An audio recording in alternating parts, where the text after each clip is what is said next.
Takiti. We're live, we're live. Okay, so you don't need to know where I am. Actually, yeah, you do. I'm in Newcastle. I'll explain where I'm in Newcastle. Jody's What's Up vlog is coming very soon about why I'm here in Newcastle.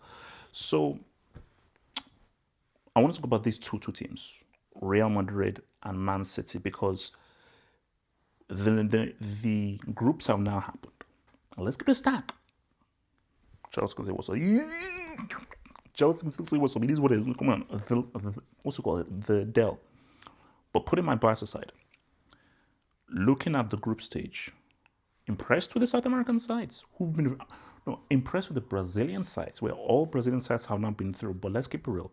The two most impressive teams have been Real Madrid and Man City, 100%. I believe City have only considered 2 goals. I think it was those 2 goals against Juventus. They have been considerably the two best teams. I'll keep it real. Like after them, you'd probably say PSG, Botafogo, maybe Flamengo. But I think just Real and City have just been in a whole different level. And you might say that they are two of the favorites now. Say what's up. And I want to be very key here. They want to win this. Pep wants to win this 100%, and he's even made it very clear that no, City are taking this very seriously. This ain't no preseason friendly.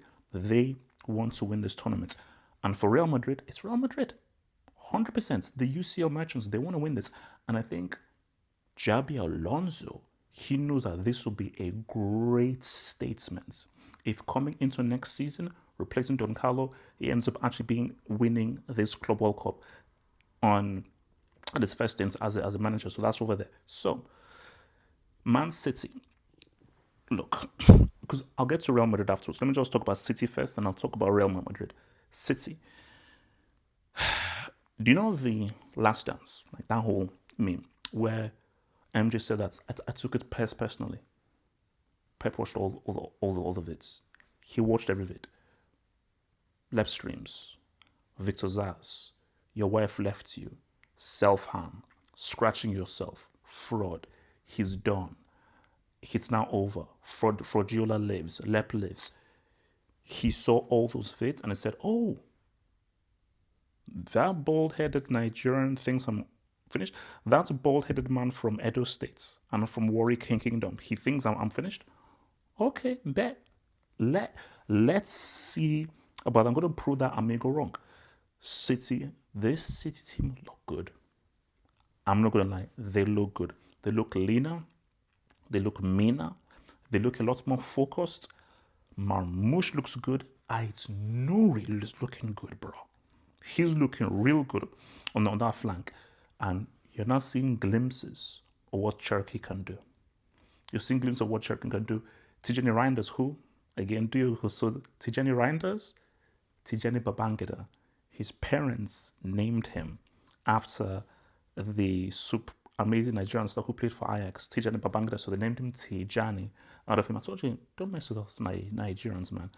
So, I was going to say, so my thing is City, they look good. And I think what you're seeing is Pep now knows that he can flip it. When they go small without Haaland, Marmoush, Doku, looking very different. When they're not bringing Haaland, a different kind of a team, a different kind of attacks. Maybe putting in Haaland with a Foden. So, do I get my Doku apology or not? I don't know whether I get my Doku apology or not. So, I think for City, 100%, you're going to see a team next season that's going to look very different. And I think that what Pep realizes is that I need to make a new team. I need to get rid of several guys. KDB, all those guys, get rid of them. Usher in new guys. I thought Gundogan was finished, but hey. And you are going to see a very different Man City team. Liverpool have done amazing in the transfer market. Don't count out Man City. And I think what Pep wants to do with this Club World Cup, he wants to use this as a primer for next season. So he's taking this very seriously. And looking at how the City players are playing, they are taking this tournament extremely seriously. This ain't a preseason friendly because they know that we win this, we tell Liverpool, and I'm going to tell the EPL that hold on to your horses. You weren't dominating anything. We're still the big dogs here. Real Madrid. Put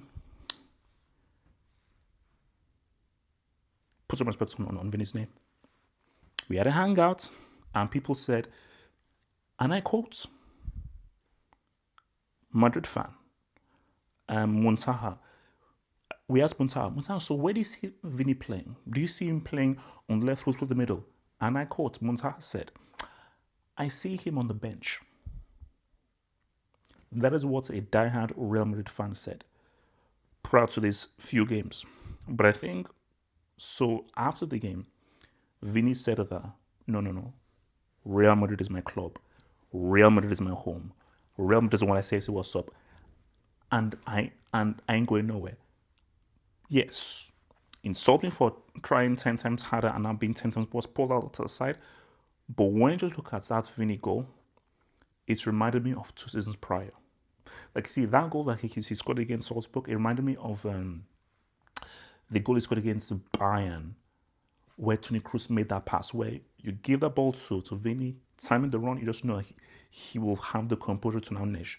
And that assist to Valverde, amazing assist, brilliance, intelligence, just to be aware behind him. So for Real Madrid, I think that what is very key for Real is, what do we say about tournaments? It's not how you start, it's how you finish. Teams that start brilliantly well, they never finish well. Bayern have zero chance of winning. They started super hot, they now tipped it off. Real Madrid first game, tight. Second game, improved. Great response to going a man down. Third game, the best game so far. So Real Madrid are actually doing what most teams who win Club World Cup do. Real want to win this.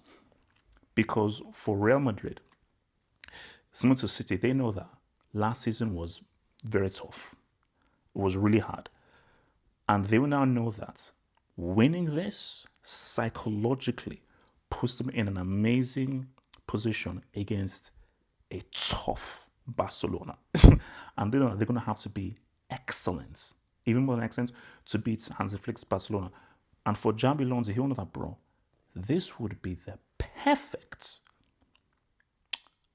introduction into next season if they come away with winning this first officially proper Club World Cup. Because let's be real, this is the first proper Club World Cup. Playing 2 and 3 games and winning a trophy is trash. No, this is an actual tournament, unlike before. So for Real Madrid, they're taking this very seriously, and I think this would be a great motivational factor going into next season and say, what's up? You know, I say Real Madrid need a striker. They need a striker. That Garcia kid looks good. But that Garcia kid looks good. So do Real need a striker, or is Garcia their answer? Because this guy, and watching is that they don't need a superstar striker. They just need the right striker who's just functional for this team and works with Mbappe, works with Vini, works with Bellingham. I think that's what Garcia is. So look, I want Chelsea to win this all that damn thing. So Real and Man City can meet in the final. Because if you look at the knockout tree, City are on Chelsea's side and Madrid are on the other side. So Real and City could both meet in the final. So look, if Chelsea don't make the final, what I'd like is a non-European team against either a Real or a City. As good as a Real City final would be, I don't want that. So if Flamengo, Botafogo, Palmeiras, Inter Miami, Al Hilal can somehow say what's up and make that final against a Real or a City, I think that would actually be amazing. Or even have 2 non-European teams.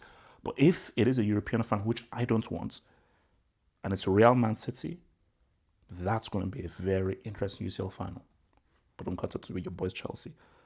Like the vid, guys. Join up, become a member. Thank you for the people supporting me on Patreon. Subscribe by hitting the button over there. Check out those other vids. Vlog in Newcastle coming very soon.